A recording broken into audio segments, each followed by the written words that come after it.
Good morning all student. Last class तक हमने Coulomb's law और कूलॉम्स लॉ के साथ साथ में हमने परावर्तन के बारे में पढ़ा था। और परावर्तन में हमने पढ़ा था एप्सिलॉन आर बराबर एफ बटे एफ एम। निर्वात में बल बटे माध्यम में आरोपित विद्युत बल के जो अनुपात था उस अनुपात को हमने परावर्तन कहा था। इसका हमारे पास में एप्सिलॉन आर बराबर कितनी निकला था? एप्सिलॉन एम बटे एप्सिलॉन नॉट। माध्यम की विद्युतशीलता व निर्वात की विद्युतशीलता के अनुपात को हमने क्या कहा था? परावर्तन कहा था। हमने ये कहा था कि जो परावर्तनांक होता है वो एक मात्रकहीन और विमाहीन राशि होती है। ये मात्रकहीन और विमाहीन राशि होती है। इससे संबंधित कुछ महत्वपूर्ण क्वेश्चन हमने किया और आगे हम एक दो क्वेश्चन और लेके चलते हैं, फिर बाद में आगे बढ़ते हैं। हम क्वेश्चन ले रहे हैं कि निर्वात में स्थित दो बिंदु आवेशों के मध्य लगने वाले विद्युत बल का मान 6×10⁻19 न्यूटन है। यदि इन आवेशों के मध्य 3 पैरावैद्युतांक का माध्यम भर दिया जाए तो माध्यम में लगने वाले विद्युत बल की गणना करो। विद्युत बल की गणना करो। क्वेश्चन ये कह रहा है कि निर्वात में दो बिंदु आवेश स्थित हैं। इन दोनों बिंदु आवेशों के मध्य लगने वाला जो विद्युत बल है उस विद्युत बल का मान है 6×10⁻9 न्यूटन है। फिर कह रहा है कि यदि इन दोनों आवेशों के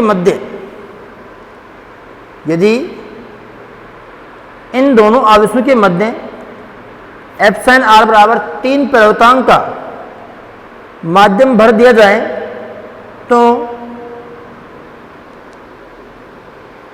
लगने वाले जो विद्युत बल होगा उस विद्युत बल का मान हमें क्या करना है? ज्ञात करना है। ठीक है, तो हम इसमें सॉल्व कैसे करेंगे? सॉल्यूशन बराबर दिया है। क्या दिया है? एफ नोट बराबर 6×10⁻19 न्यूटन हमें दिया है। एप्सिलॉन आर बराबर दिया है 3 और एफ एम का मान हमें क्या करवा रहा है? ज्ञात करवा रहा है। तो हम यहाँ लिखेंगे पैरावैद्युतांक से क्या हो गया? एप्सिलॉन आर बराबर एफ नॉट बटे एफ एम। हमें किसका मान चाहिए? हमें एफ ऑफ एम का मान चाहिए। तो कैसे निकालेंगे? एफ ऑफ एम बराबर एफ नॉट बटे एप्सिलॉन आर। हमने क्या कर दिया? क्रॉस मल्टीप्लाई कर दिया और किसका मान निकाल लिया? एफ ऑफ एम का मान निकाल लिया। वैल्यू पुट कर दी। एफ ऑफ एम बराबर 6×10⁻19 न्यूटन बटे 3। तो कितना हो गया? एफ ऑफ एम बराबर 6/3 × 10⁻19 न्यूटन तो कैंसिल हो गया। तो Fm बराबर 2 गुणा 10 की पावर 19 न्यूटन। ठीक है, तो हम ये कह सकते हैं कि जब उन दोनों बिंदुवत आवेशों के मध्य हम 3 परावर्तांक वाला माध्यम रखते हैं तो उनके मध्य लगने वाले विद्युत बल का मान 2 गुणा 10 की पावर 19 न्यूटन के क्या होगा, बराबर होगा। ठीक है,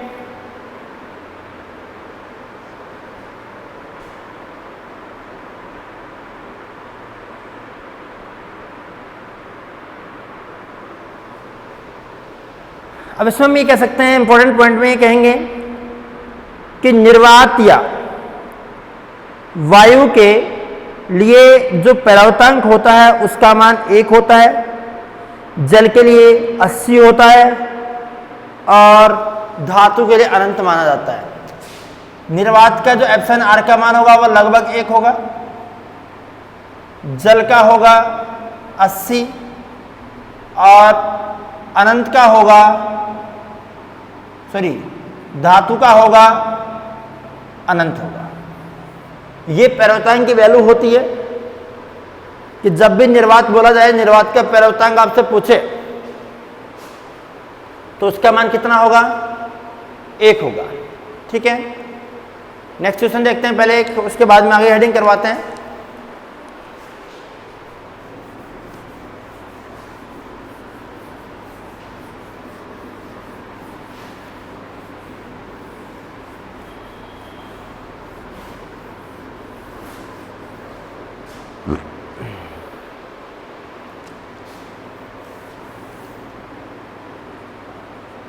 दो बिंदुवत आवेशों के मध्य लगने वाले विद्युत बल का मान 3 गुणा 10 की पावर 18 न्यूटन है। यदि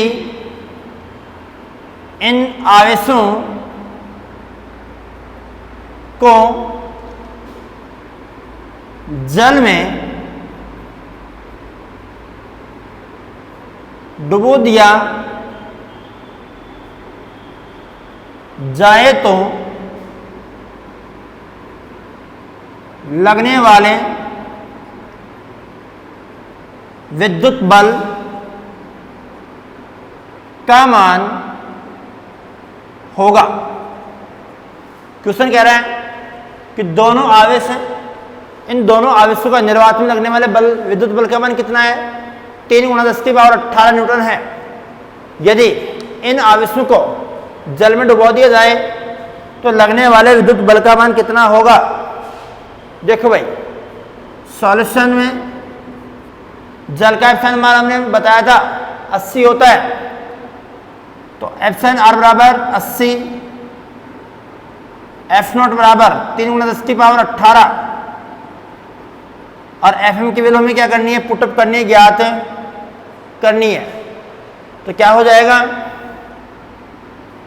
एप्सिलॉन आर बराबर एफ नॉट बटे एफ एम। तो एफ एम बराबर क्या हो गया, एफ नॉट बटे एप्सिलॉन आर हो गया।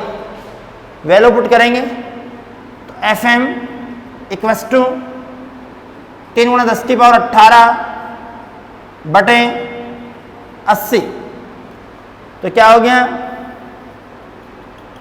एफ एम बराबर 3 बटे 8 10 की पावर 17 न्यूटन। या ऐसे कह दें कि एफ एम बराबर 30 बटे 8 गुणा 10 की पावर 16। तो 8 3 24 6 60.7 और 8 में 40। एफ एम का मान होगा 3.75 गुणा 10 की पावर 16 न्यूटन के बराबर होगा। यदि हम उन आवेशों को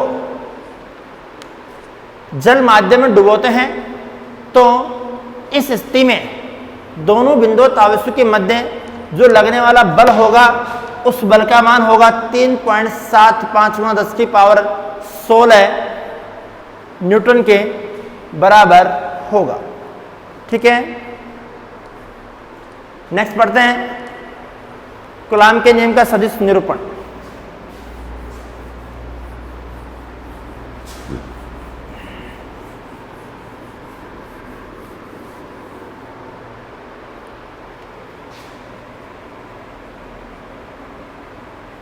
कूलाम के नियम का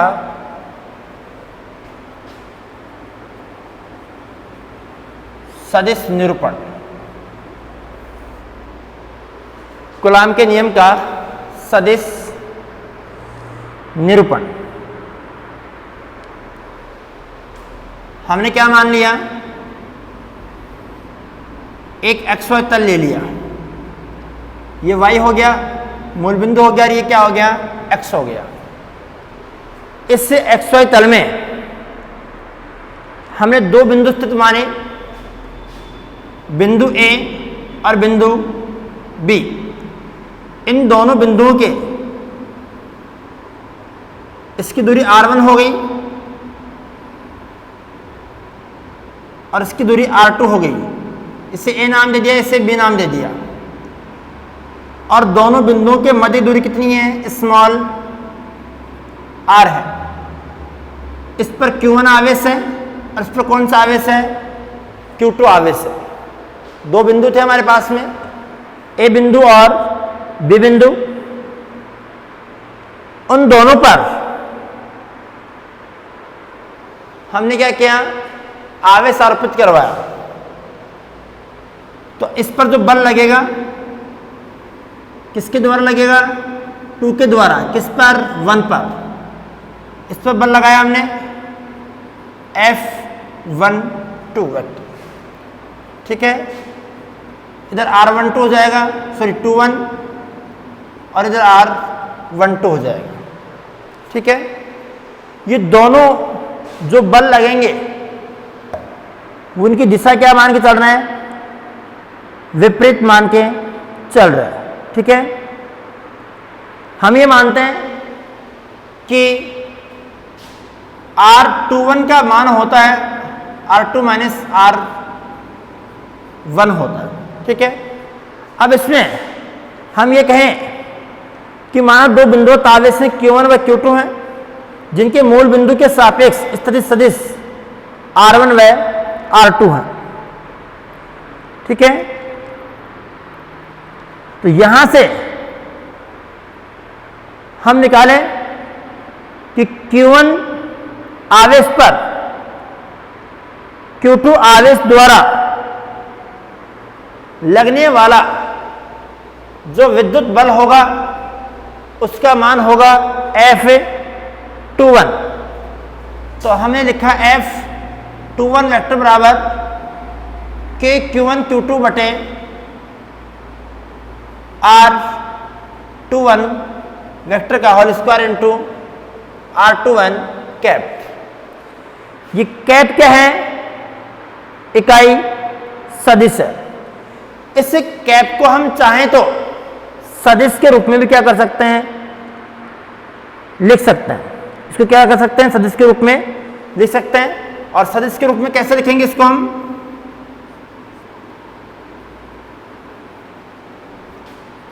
F21 बराबर Q1 Q2 बटे K का मान रख दिया 4 pi epsilon not multiply R21 whole twice multiply R21 का कैप। अब R21 कैप बराबर होता है R21 वेक्टर बटे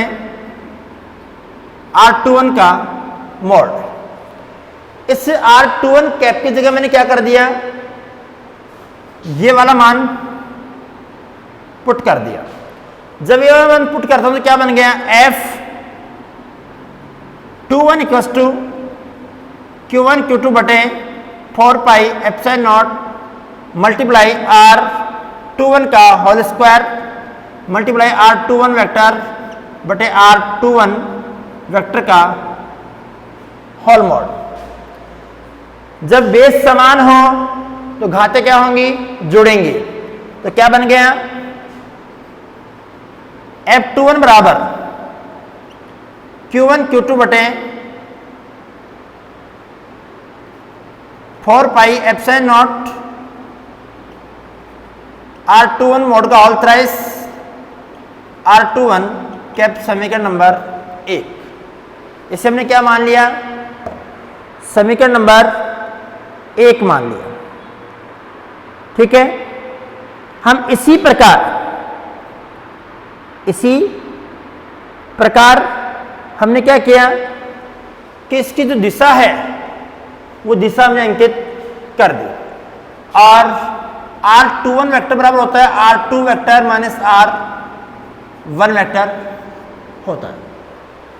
ये वैल्यू उसमें पुट करेंगे तो क्या बन जाएगा? F21 वेक्टर बराबर Q1 Q2 बटे 4 पाई एप्सिलॉन नॉट R21 का whole thrice multiply R2 vector minus R1 vector हो गया। ठीक है, जब इसे हम सॉल्व करते हैं R2 vector minus R1 vector को लगाते हैं, इसको मैंने समीकरण नंबर क्या दे दिया? 2 दे दिया। यहां लिखेंगे इसी प्रकार Q1 आवेश द्वारा Q2 आवेश पर बल का मान कितना होगा? F12 बराबर Q1 Q2 बटे 4 pi epsilon not multiply R12 का होल ट्वाइस R12 का कैप। R12 कैप बराबर R vector minus R2 vector हो गया। तो क्या बन गया? और R12 कैप बराबर हो गया R12 वेक्टर बटे R12 का मोड हो गया। तो F12 बराबर Q1 Q2 बटे 4 pi epsilon not R12 vector का होल ट्वाइस मल्टीप्लाई R12 का वेक्टर बटे R12 का मोड। अब आधार समान होंगी तो घाते पुनः क्या हो जाएंगी? जुड़ जाएंगी। क्या बन जाएगा? F12 वेक्टर बराबर Q1 Q2 बटे 4 pi epsilon not R12 vector का होल थ्राइस R12 वेक्टर। समीकरण नंबर 3 हो गया। इसको हमने क्या मान लिया? समीकरण नंबर 3 मान लिया। फिर हो गया हमारे पास में, हमने ये वैल्यू पुट कर दी, तो F12 वेक्टर बराबर Q1 Q2 बटे 4 pi epsilon not multiply R12 mod का whole thrice multiply R1 vector minus R2 vector. समीकरण नंबर 4। अब देखो समीकरण नंबर 4 में देखो, समीकरण नंबर 2 में देखो, हमारे पास क्या है? R2 माइनस R1 वेक्टर है, और ये क्या है? R21 वेक्टर के बराबर है। जब इस मान को हम सॉल्व करते हैं, और दूसरा हमारे पास में क्या है? R12 वेक्टर बराबर R1 माइनस R2 वेक्टर है। तो इसमें से यदि मैं माइनस चिन्ह कॉमन ले लूं तो क्या बन जाएगा? R2 बनेगा, R2 vector minus R1 vector, और इसके क्या लग जाएगा? माइनस लग जाएगा। लगेगा नहीं लगेगा? तो क्या हो गया हमारे पास में? हम इसको हल करेंगे तो क्या बनेगा आगे?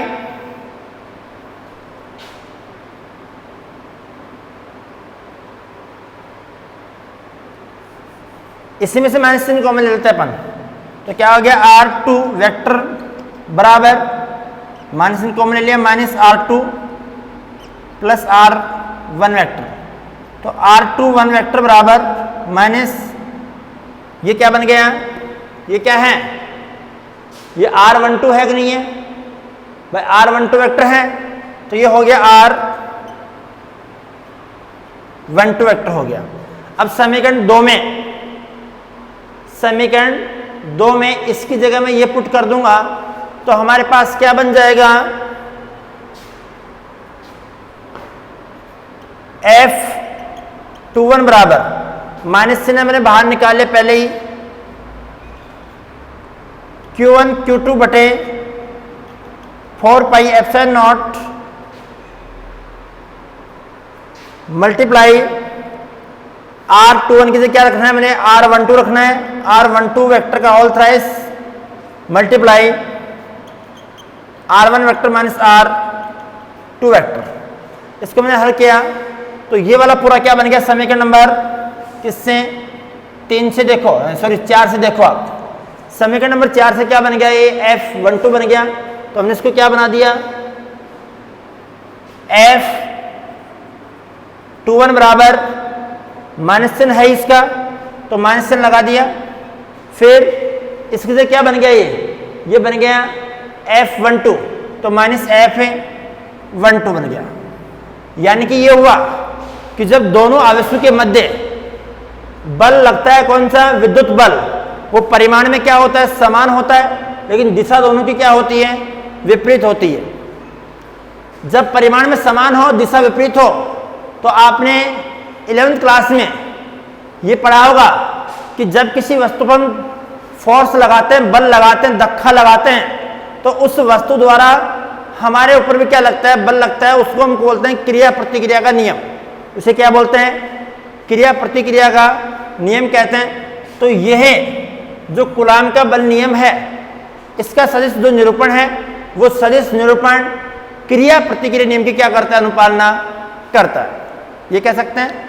अर्थात दोनों आवेशों द्वारा पर लगने वाला जो बल होगा, विद्युत बल होगा, वो विद्युत परिमाण में क्या होगा, समान होगा, परंतु दिशा में क्या होगा, विपरीत होगा। दिशा में क्या होगा, विपरीत। अतः हम ये कह सकते हैं कि कूलाम का जो बल नियम है वो न्यूटन की गति के क्रिया प्रतिक्रिया नियम का पालना करता है।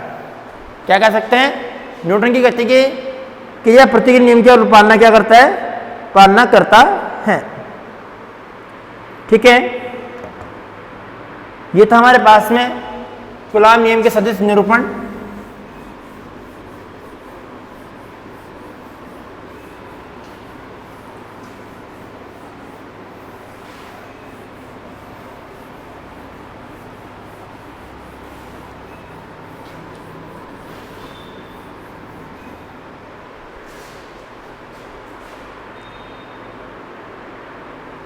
नेक्स्ट हेडिंग डालो। नेक्स्ट पॉइंट पढ़ेंगे कूलाम नियम के कुछ महत्वपूर्ण तथ्य।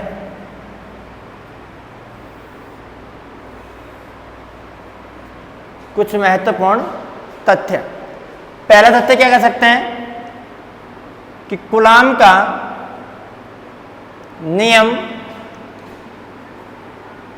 कूलाम का बल नियम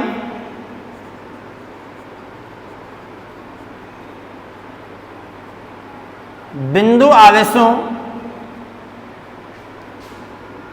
के लिए ही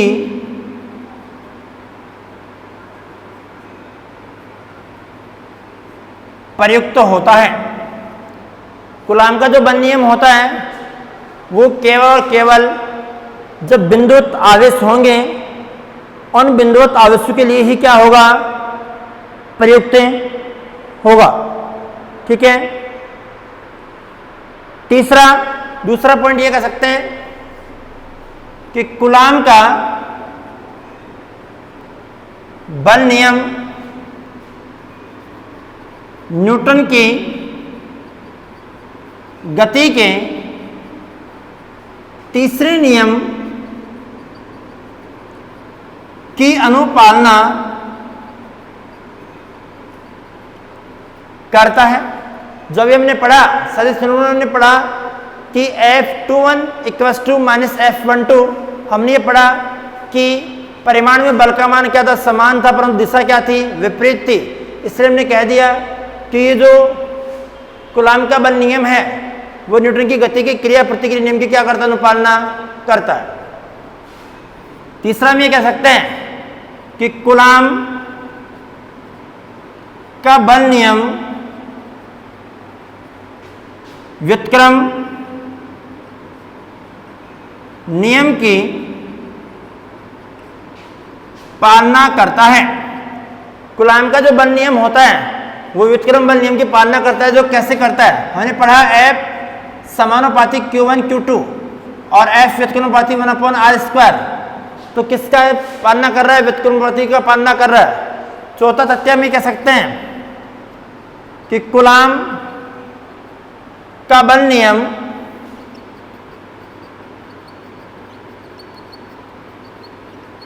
अल्पतम दूरी परास पर ही कार्यरत होता है। ये कुछ महत्वपूर्ण पॉइंट हमने 4 पॉइंट लगभग पढ़े। इसमें जो पहला पॉइंट था वो हमने पढ़ा कि जो कूलाम का बल नियम है वो केवल बिंदुवत आवेशों के लिए लागू होता है, अत्यधिक द्रव्यमान वाले आवेशों के लिए लागू नहीं होता। दूसरा हमने पढ़ा कि जो कूलाम का बल नियम है वो कूलाम का बल नियम न्यूटन की गति के तीसरे नियम की अनुपालना करता है। ठीक है। तीसरा हमने पढ़ा कि कूलाम का बल नियम व्युत्क्रम नियम की पालना करता है। हमने ये पढ़ा था कि इस नियम के अनुसार लगने वाला वैद्युत जो बल होता है वो आवेशों के गुणनफल के समानुपाती और उनके मध्य दूरी के वर्ग के व्युत्क्रमानुपाती होता है। चौथा नियम हमने पढ़ा कि कूलाम का बल नियम अल्पतम दूरी पर ही क्या होता है? लागू होता है। और यदि दोनों बिंदुवत आवेशों के मध्य की दूरी हम अधिक से अधिक बढ़ा दें तो जो ये कूलाम का बल नियम होता है वो अप्रभावी हो जाता है। इसकी एक दूरी परास होती है, सीमा होती है। उस दूरी परास या सीमा तक ही ये क्या करता है? कार्य करता है, प्रभावकारी होता है। जैसे जैसे इसकी दूरी बढ़ाते चलेंगे वैसे वैसे जो विद्युत बल होगा उस विद्युत बल का मान क्या हो जाएगा? कम होता जाएगा। जितने आवेश जितने नजदीक होंगे उतने पर इस पर क्या लगेगा?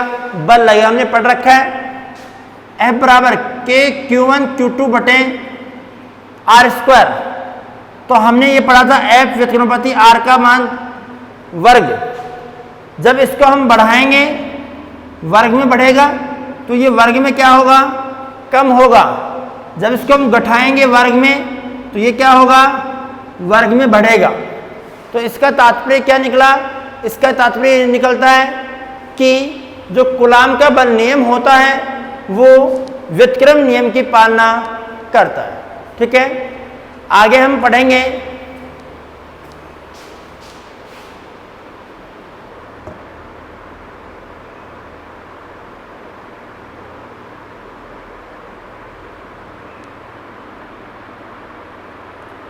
बहुआवेशिक कारण लगने वाला विद्युत बल अध्यारोपण के सिद्धांत से। ये हम पढ़ेंगे बहुआवेशिक कारण लगने वाला विद्युत बल अध्यारोपण के सिद्धांत से पढ़ेंगे हम नेक्स्ट क्लास में। धन्यवाद।